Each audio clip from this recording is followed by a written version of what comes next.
Ya pemirsa, sejatinya sebuah debat itu lebih mengasyikkan ya. Kalau misalnya para pendebat ini lebih galak dalam tanda kutip untuk menyuarakan argumentasinya. Termasuk dalam menyanggah lawan debatnya secara langsung. One on one atau one versus two.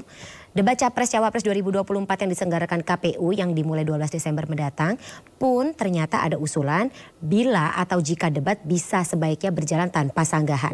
Sebab para panelis atau kandidat Capres-Cawapres ini diharapkan bisa memberikan lebih banyak ruang kepada para panelis untuk menjabarkan programnya dalam memimpin bangsa ke depan. Kita bahas lebih dalam terkait dengan usulan tersebut bersama dengan juru bicara masing-masing kandidat paslon. Ada juru bicara tim pemenangan nasional Ganjar Mahfud Yusuf Lakaseng, juru bicara TKN Prabowo Ganjar Wihadi Wiyanto, maksud kami Prabowo Gibran Wihadi Wiyanto, jubir muda Timnas Amin dan jubir muda Timnas Amin Hari Akbar Apriawan, serta pengamat politik Ray Rangkuti. Saya sapa terlebih dahulu, selamat malam Bapak-Bapak. Malam Fani, Assalamualaikum. Baik, sebelum kita mulai atau sebelum kita sama-sama saksikan debat atau adu sanggah, apakah akan nanti ada adu sanggah-sanggahan di tanggal 12 Desember sampai dengan 4 Februari? Mungkin Bapak-Bapak di sini bisa langsung mempraktekkan adu sanggah-sanggahan jika nanti ada yang tidak setuju atau ingin menanggapi pernyataan dari masing-masing narasumber. Baik, saya ke Pak Wihadi terlebih dahulu. Pak Wihadi, saya mau konfirmasi, ini usulan dari Mas Derajat Wibowo terkait dengan usulan debat Capres-Cawapres sebaiknya dilakukan tanpa sanggah menyanggah. Kenapa? Sebenarnya begini, pada prinsipnya pasangan Prabowo Gibran akan mentaati apa yang diputuskan oleh KPU mengenai masalah format calon debat. Debatnya seperti apa formatnya. Namun yang disampaikan oleh Pak Derajat itu adalah sesuatu hal yang bukan bahwa ada sanggah, tidak mau sanggah penyanggah. Bukan berarti bahwa kita itu tidak mau disanggah. Tetapi yang perlu diingat bahwa jangan sampai bahwa sanggahan ini menjadi suatu fase debat kusir. Nah ini kan sering terjadi antara masalah sanggahan dengan debat kusir. Ini kan kadang-kadang menjadi sesuatu hal yang susah untuk dipahami oleh masyarakat itu sendiri yang terjadi nantinya. Sehingga program-program kerja yang ada di masing-masing calon presiden ini akan menjadi kabur di masyarakat. Karena ada moderator debatnya Pak Hadi. Ada moderator debat, itu fungsinya moderator debat kan? Justru itulah kalau memang itu ada moderator debat dan saya kira di situ kan juga ada panelis. Artinya di sini tentunya panelis ini kan juga bisa memberikan satu sanggahan kalau memang itu dilakukan panelis dan mempertajam daripada program-program itu. Jadi saya kira masyarakat kita ini jangan disuguhin oleh sesuatu hal debat kusir. Tetapi kalau kita bicara sanggahan, saya kira kita tidak masalah kalau memang itu di KPU memang harus ada sanggahan dan segala macam. Tetapi kita ini justru membuat sesuatu hal yang lebih dewasa.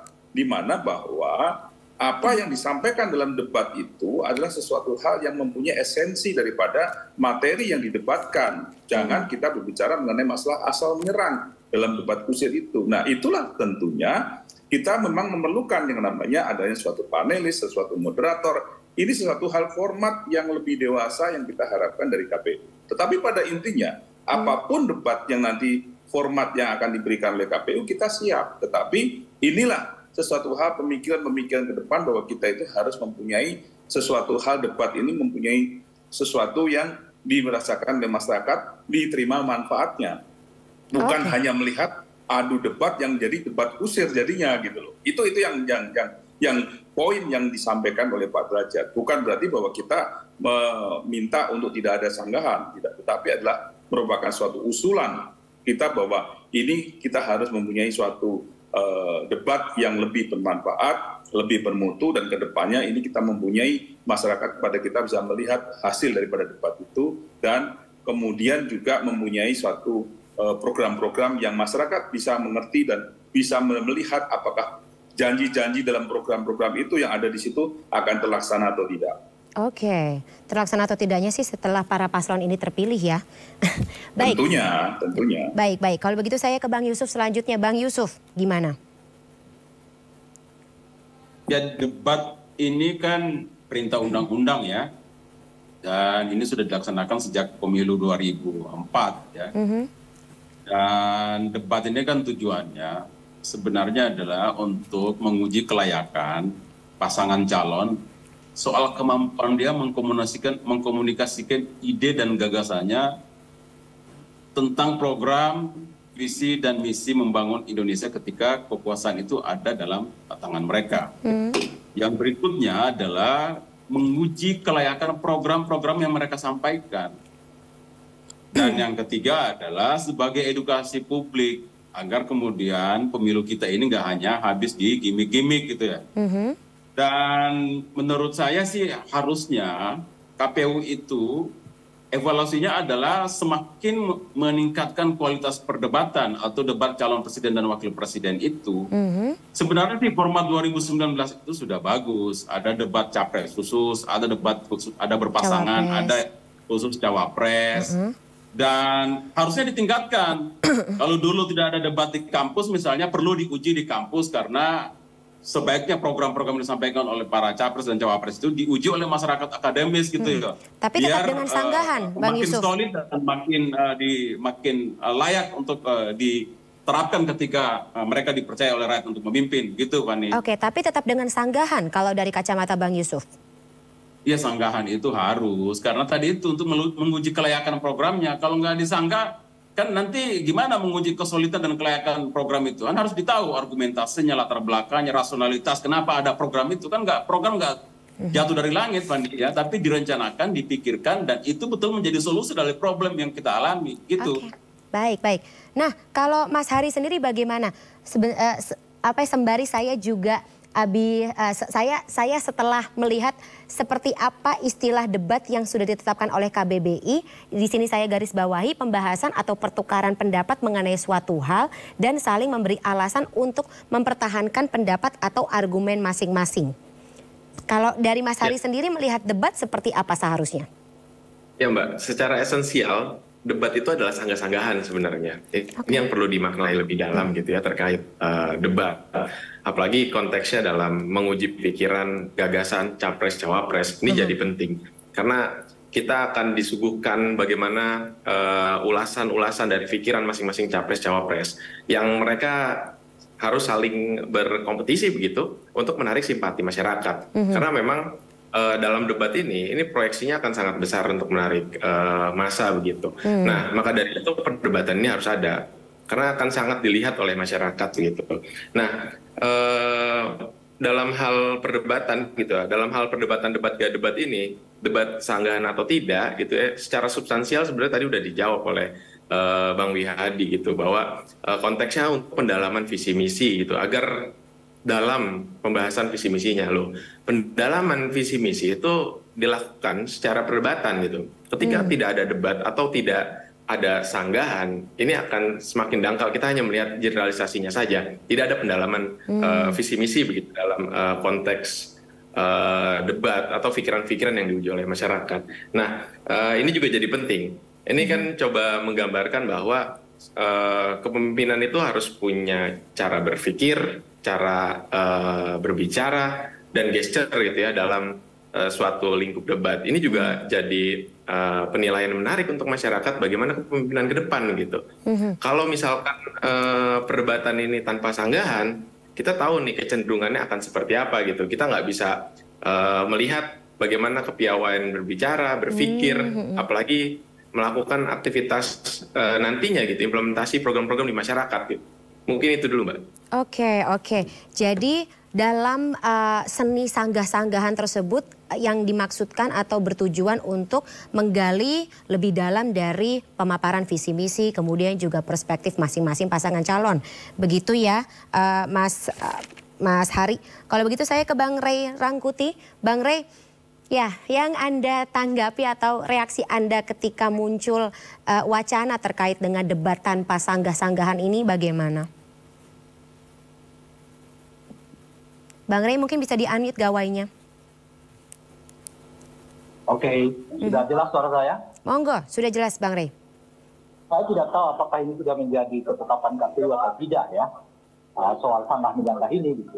Tapi kalaupun tidak, menurut saya KPU akan melakukan tindakan yang bisa bertentangan dengan undang-undang. Sebab undang-undang itu menyatakan ya debat ya. Ya, kalau debat itu ya memang porsinya saling menyanggah. Itu namanya debat. Kalau nggak saling menyanggah, tapi cuma banyakkan pemaparan visi misi, itu bukan namanya debat. Itu namanya kampanye. Kampanye monolog namanya gitu. Atau diskusi lah, lebih tepat disebutkan itu. Kalau yang disebut dengan debat, ya memang sangat menyanggah. Justru pemaparan visi misi itu hanya diberlakukan sebentar. Misalnya katakanlah 15 menit, ya. Atau katakanlah ya cuma cukup 15 cukup. Ya, jadi 135 menitnya ya dipergunakan untuk saling debat, saling rangka itu. Termasuk ya pendalaman materi yang dilakukan oleh para panelis. Nah di undang-undang kita itu dinyatakan itu debat, bukan kampanye monolog, bukan diskusi, bukan dialog, ya. Bukan pemaparan visi misi, tetapi yang disebutkan di situ debat. Nah jadi kalau tidak ada sanggah menyanggahnya, ya itu artinya bisa bertentangan dengan undang-undang. Jadi yang disebutkan di dalam undang-undang itu dengan tegas debat ya, bukan penyampaian visi misi, bukan kampanye monolog, bukan diskusi, bukan dialog, ya bukan rebukan, ya bukan apapun. Nah di situ disebut debat. Nah setiap istilah ini mengandung pemaknaan. Ya kalau kita pakai istilah debat ya itu kekuatannya itu ada pada saling sanggah itu. Kalau kita pakai kampanye monolog ya tunggal, tukar kampanye yang ngomong banyak. Kalau kita diskusi ya tukar gagasan. Jadi nggak ada sanggah menyanggah, nggak ada yang disebut dengan negatif campaign. Hanya saling kuat menguatkan aja. Namanya itu diskusi ya. Kalau dia makan dialog, yaitu forum mendengar. Mungkin audien yang berbicara, ya mereka yang ada di podium itu dengarin aja. Para audien ini berbicara kan. Kalau rembukan, nah itu semua perangkat ikut. Jadi tidak hanya 3 paslon itu. Kita semua juga boleh ikut tuh. Kalau namanya rembukan ya. Dan sebagainya. Jadi setiap istilah ya mengandung tim sendiri, mengandung implikasi sendiri, mengandung cara sendiri. Karena disebut di situ adalah debat, ya dengan sendirinya sanggah menyanggahnya harus jauh lebih kuat, lebih besar, lebih dominan dibandingkan misalnya dengan penyampaian visi misinya. Gitu. Nah, apakah akan terjadi debat kusir? Yaitu forum resmi, nggak mungkin terjadi debat kusir lah di forum resmi kayak begitu. Kan itu bukan di warung kopi kan? Kalau di warung kopi bisa terjadi debat kusir. Tapi kalau di forum kayak begitu, malah mungkin di forum resmi kayak begitu terjadi debat kusir. Dan kalaupun ada yang melakukan itu, saya kira justru dia sedang menapuk sikap negatif dari para pemilih. Karena bagaimanapun metode diskusi yang atau debat yang elegan, debat yang rasional, debat yang mengandung banyak ide, mengandung banyak fakta, mengandung banyak argumen, ya itu akan jauh lebih dihargai oleh publik daripada sekarang ngotot-ngototan misalnya yang ala warung kopi lah dan sebagainya. Ya, nah oleh karena itu jangan perlu dicurigai bahwa itu akan jatuh ke debat kusir. Toh ada moderatornya, ada panelisnya. Lebih dari itu, ada jutaan orang yang menyaksikan secara langsung, yang kalau orang itu berbicara dengan dia ngotot, tidak disertai data, bukti, validitas, adu argumen yang kuat, ya masyarakat kita dengan sendiri akan menghukumnya. Jadi jangan khawatir itu, karena masyarakat kita juga ya terbentuklah budayanya dengan soal debat-debat ini, seperti sudah pernah kita lakukan di 2014, 2019, di Pilkada DKI kemarin, dan di banyak sekali di pilkada-pilkada di daerah itu. Jadi pengalaman masyarakat kita untuk menilai apakah itu debat kusir atau tidak, itu sudah terbiasa. Pengalaman masyarakat kita untuk menilai apakah yang bersangkutan punya argumen atau tidak, sudah juga biasa. Pengalaman masyarakat kita untuk menilai apakah ya argumennya masuk akal atau tidak, itu juga sudah terbiasa di masyarakat kita. Jadi dengan dua alasan ini menurut saya ya tidak tepat kalau kemudian gagasan untuk saling adu debat sanggahan itu dihilangkan ataupun dikecilkan porsinya. Justru harus dibesarkan gitu. Nah yang ketiga adalah sehingga dengan begitu akan ketahuan sebab calon presiden wakil presiden ini kan pasti punya kecenderungan untuk tanda kutip lah menggambarkan sesuatu yang bagus-bagus, yang indah-indah. Nah di forum debat itu biarkan mereka calon presiden ini atau calon wakil presiden itu saling menilai, saling memperlihatkan. Misalnya ada yang menyebut, misalnya sebagai contoh, saya kan terpilih jadi presiden, saya akan terbangkan 3 orang putri terbaik Indonesia, Al-Kafa misalnya. Nah kan bisa ditanya yang lain, dari mana duitnya, bagaimana mekanismenya, mengapa penting itu proyek, ya macam-macam dan seterusnya. Termasuk ya di dalam forum ini menanyakan sesuatu yang unpredictable seperti pernah dilakukan oleh Pak Jokowi kepada Pak Prabowo pada debat Pilpres 2019 yang lalu. Saat itu kan Pak Jokowi menanyakan begini ya, Pak Prabowo, seingat saya, Pak Prabowo itu masih punya lahan ya sekitar sekian ratus ribu di Kalimantan dan sebagainya. Itu pertanyaan yang tak terduga datang dari Pak Jokowi kepada Pak Prabowo. Dan jadi show sendiri ya. Dan efek dari pertanyaan itu ya kan membuat perbincangan di tengah masyarakat. Sehingga orang bisa menilai bagaimana kita berbicara tentang ekonomi, green ekonomi misalnya, tapi saat yang bersamaan ada orang yang menguasai lahan begitu banyak ya, begitu besar dan sebagainya. Padahal itu terjadi loh di 2019 yang lalu. Bang Rey, berarti dengan kata lain, kalau misalnya kita percaya pada kualitas dari masing-masing paslon, baik capres maupun cawapres, seharusnya debat kusir tidak akan terjadi ya? Tidak akan terjadi.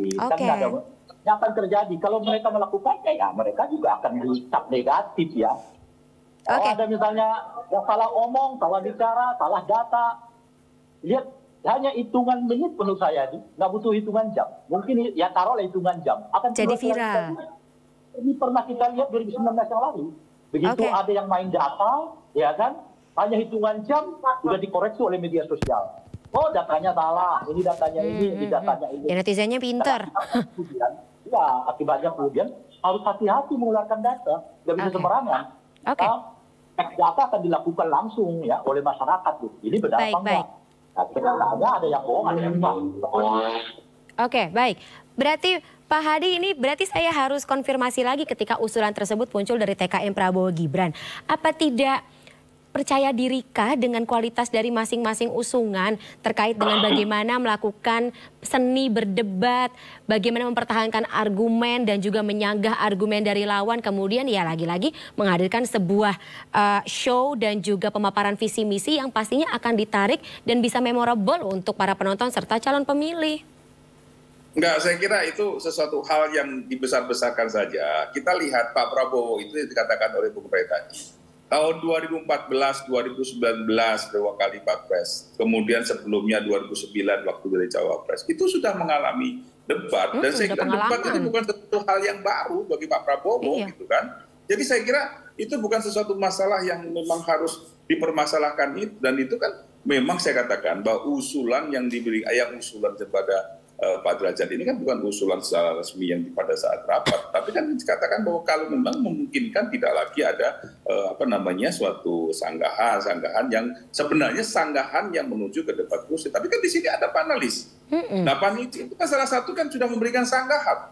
Jadi sebenarnya tidak sesuatu hal yang tidak perlu kita permasalahkan karena ada sanggahan juga karena dengan ada panelis itu ada pemahaman yang kita lihat bahwa panelis tentunya akan memberikan sanggahan juga, ada pertanyaan, tentunya itu kan bisa menjadi suatu sanggahan. Jadi saya kira kalau kesiapan daripada Pak Prabowo dan Gibran, saya kira tidak ada masalah dalam hal ini karena Mas Gibran sendiri juga pernah debat pada saat dia pilkada di Solo. Jadi saya kira ini tidak ada suatu hal yang kemudian mendorong karena kan nggak siap. Kita siap sebenarnya. Cuman kan kita ini memberikan suatu format-format, usulan-usulan format yang mungkin usulan format itu bisa dipakai untuk menyempurnakan. Bukan muncul usulan-usulan itu yang bukan dianggap bahwa itu adalah mendowngrade dan segala macam. Tidak. Karena kita semuanya sebenarnya tahu ini kan permasalahan yang memang masyarakat tunggu mengenai masalah debat itu. Performa daripada masing-masing capres dan wapres. Jadi saya kira bukan sesuatu hal dengan usulan ini ada sesuatu usulan yang untuk tamatkan kita untuk menyiapkan situ. Tidak ada seperti itu. Yang ada adalah bahwa kita ini siap apapun keputusan KPU kita siap dan kita memang sudah mempersiapkan diri dalam debat itu. Jadi saya kira ini adalah sesuatu hal yang tidak perlu kita permasalahkan lagi. Hanya ini permasalahan yang mungkin disampaikan dalam sesuatu hal yang mungkin maksudnya bukan seperti sanggahan yang tidak ada sanggahan yang hanya menyampaikan visi misi selesai gitu aja. Di situ kan pasti jelas bahwa KPU ada panelisnya. Jadi artinya kan tetap harus ada sanggahan. Cuman jangan menjadi debat kusir. Itu sesuatu hal. Tapi Bang Rey juga mengatakan bahwa tidak mungkin yang namanya capres-capres ini melakukan debat kusir. Ya ini kan yang namanya orang kalau sudah terbawa debat ini yang orang-orang yang intelek tinggi aja juga kadang-kadang masih ada debat kusirnya juga. Ada gitu, emosi yang bermain. Ini kan suatu warning ya, suatu kita mengatakan bahwa suatu hal yang ini jangan sampai terjadi lah seperti itu. Jadi saya kira ini yang mesti harus kita luruskan, bahwa tidak ada kita merasa bahwa kita ini merasa bahwa kita takut atau seperti kita mau sesuatu hal yang hanya dikatakan tadi hanya gimmick-gimmick. Tidak, kita ini Pak Prabowo ini sudah berkali-kali debat, ya kan? Nah, naik turun dan kita diserang kanan kiri sudah biasa, Bang Ray, ya kan? Jadi saya kira bukan sesuatu hal yang baru bagi kita. Pak Prabowo ini udah pengalaman dalam debat gitu loh, ya. Iya.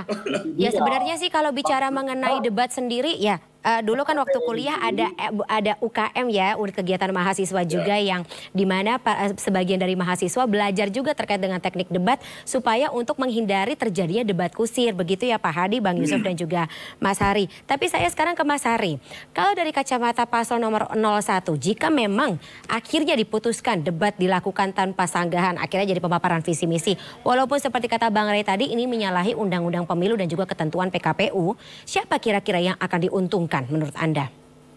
Ya, yang pertama kita tahu ya, kalau dari kami pasangan Amin, kami selalu bersedia dalam konteks apapun begitu. Cuma dalam diskusi debat ini, debat tanpa sanggahan, ini sebenarnya yang dirugikan masyarakat, kayak gitu. Jelas siapa yang diuntungkan di sini gitu ya.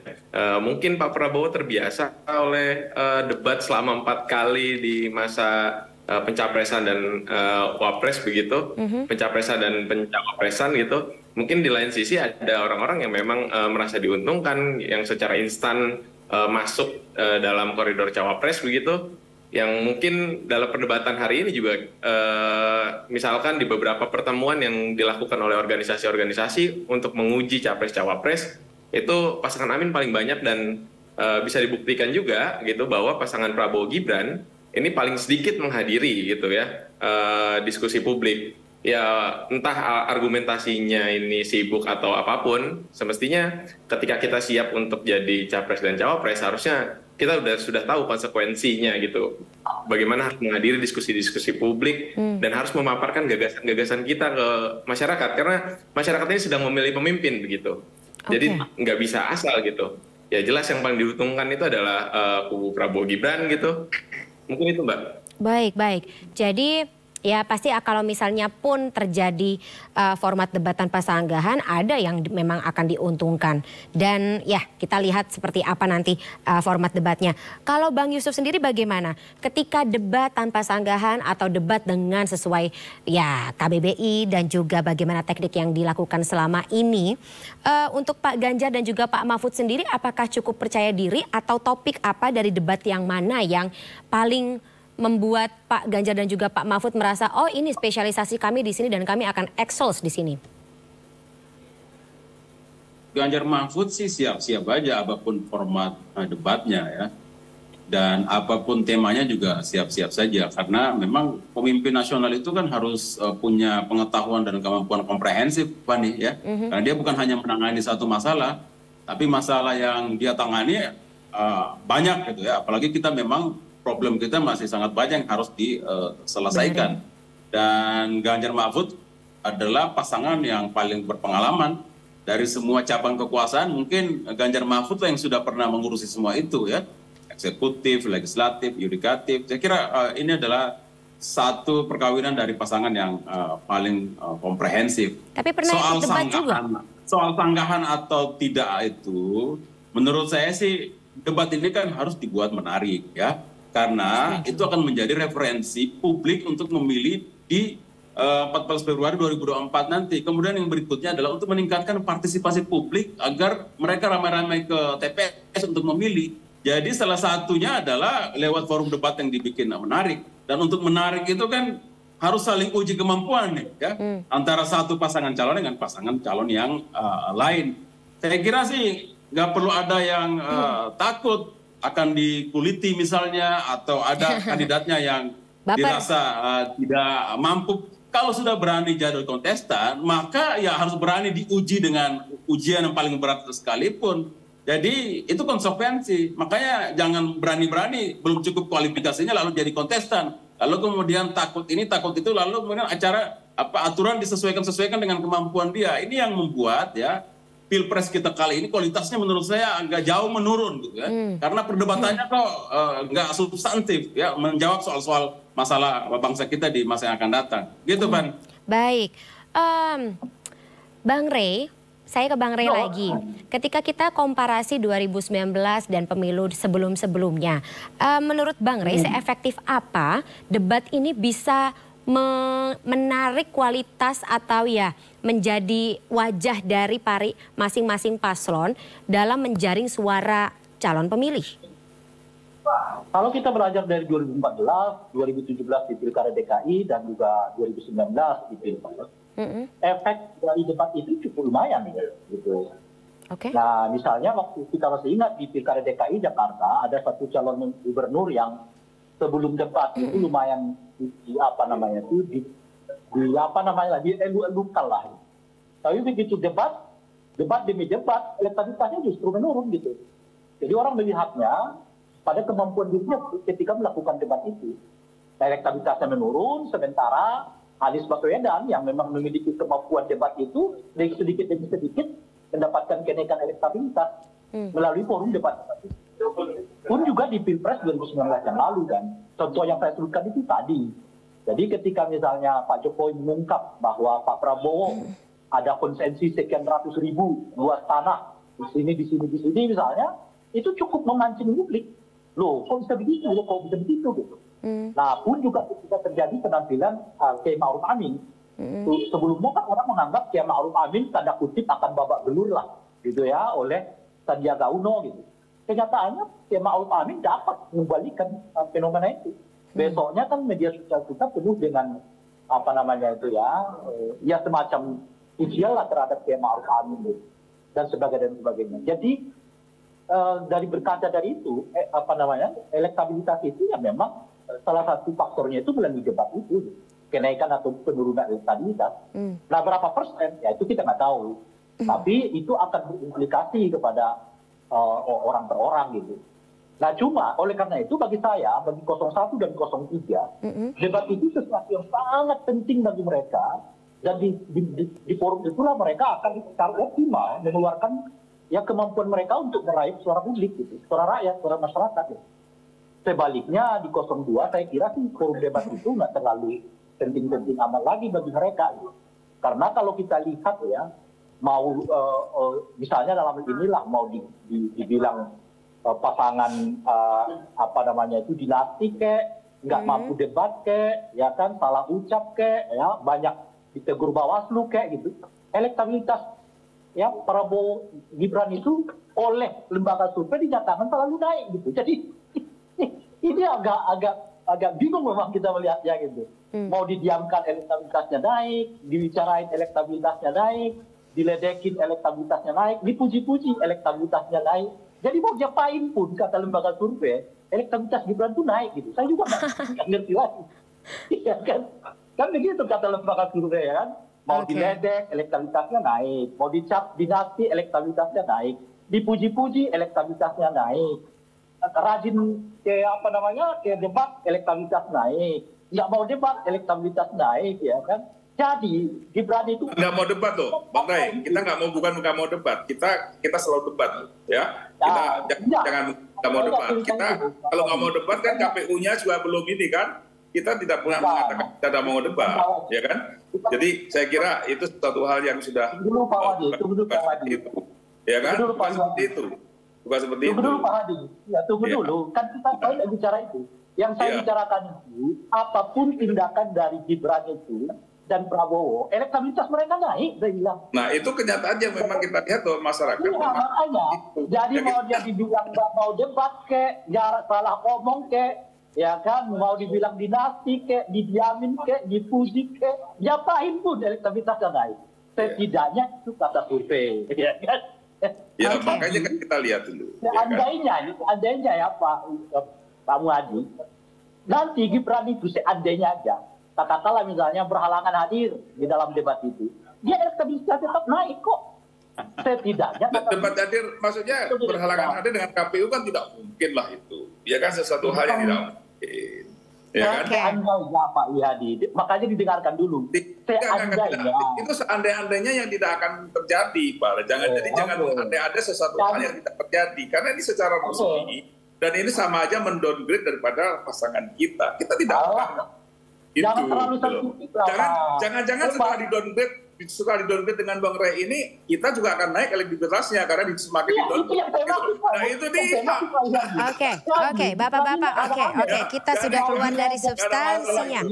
Mau dipuji naik elektabilitas, mau dijamin naik elektabilitas, mau tidak dijamin naik elektabilitas, dibicarain naik elektabilitas. Lo mau apain aja Gibran itu? Oke, baik. Bang Rey, Pak Hadi, Mas Hari, dan juga Bang Yusuf, kita dapat poin-poinnya. Inilah sebenarnya, ini bisa kita lihat dari layar kita malam hari ini betapa menariknya debat jika terjadi, terutama kalau misalnya muncul atau argumen-argumen tersebut muncul dari kepala para pasangan calon, capres dan juga cawapres yang notabene perwakilan terbaik dari bangsa ini. Begitu kan kalau misalnya kita bicara mengenai substansi atau bicara mengenai perspektif benernya gitu terkait dengan debat. Tapi karena durasi sudah habis, Bapak-Bapak, kita terpaksa sudahi dulu dialog, maksud kami debat atau dialog pada malam hari ini. Tapi terima kasih sebelumnya saya ucapkan atas waktunya malam hari dalam Sindo Prime. Sehat-sehat selalu Bapak-Bapak, kita ketemu lagi lain kesempatan. Sampai jumpa, selamat malam. Indah, makasih.